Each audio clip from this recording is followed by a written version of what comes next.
We are still just treating the climate crisis at best as a political topic among many other political topics. And that's not really how you treat an emergency. As long as we pretend that we can solve this crisis within our current system, the more time we will lose, and we will not be able to treat the crisis like a crisis. The first step towards solving an emergency is not to come up with solutions or to evaluate the situation. The first step in solving an emergency is to realize that we are in an emergency, and we are not there yet, unfortunately. What is worth more, art or life? I think that as long as no one gets harmed, I think civil disobedience is something that we have to use, but then of course it has to be used in the right way so that we don't lose any momentum and that we don't turn people against it. Ladies and gentlemen, the most concrete things I can advise people to do is to educate themselves, and also spread that awareness to others. Try to talk about the climate crisis with everyone, make it present everywhere all the time, have it in the back of your minds for every decision. The changes that we need to see will not come from our politicians. The changes we need to see will only come when enough people demand change from the people in power. So we need to go out and show resistance, show that we have had enough, and then shift the public opinion. My message is that we'll be watching you.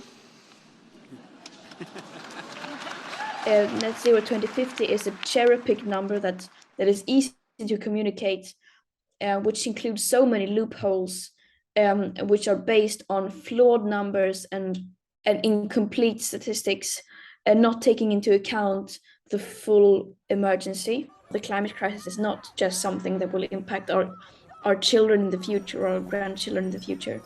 It is already here, and this is only the beginning. The planet is starting to destabilize, and that will have horrendous consequences. The ones who are in power are not going to be hit as hard as of the climate emergency, and that just adds to the layer of injustice when it comes to this crisis.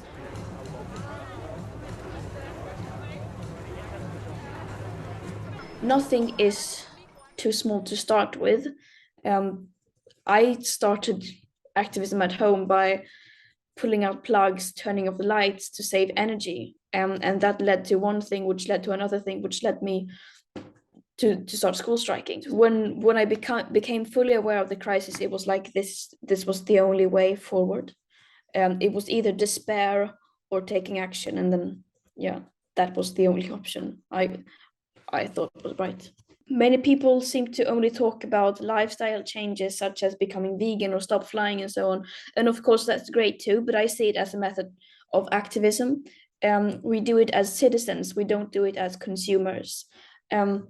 Because when we reduce ourselves to only be consumers, we lose so much power, and we underestimate ourselves so much.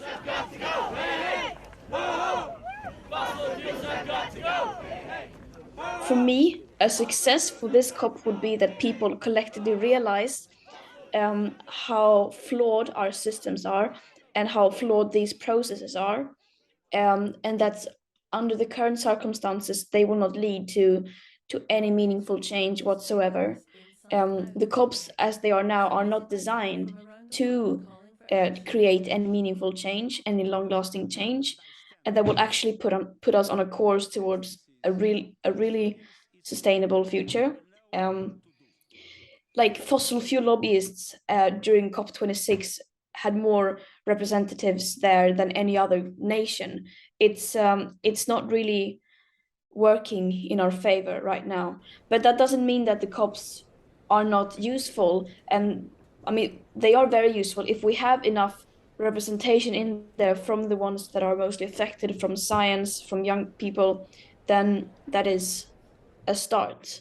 And then we must realize that will not be enough. In order to change these things, we need to have massive pressure from the outside. And for that, the COPs are a big opportunity to mobilize people. We have ideas to postpone the end of the world.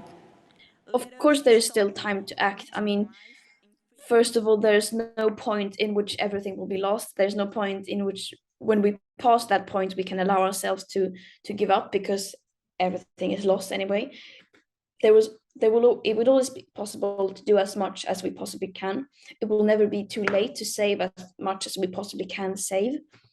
And even though there are tipping points that we might cross or will cross, that cannot stop us. If we exceed, for example, 1.5 degrees, then we will go for 1.6 and so on. There is simply not, it's simply not an option to give up.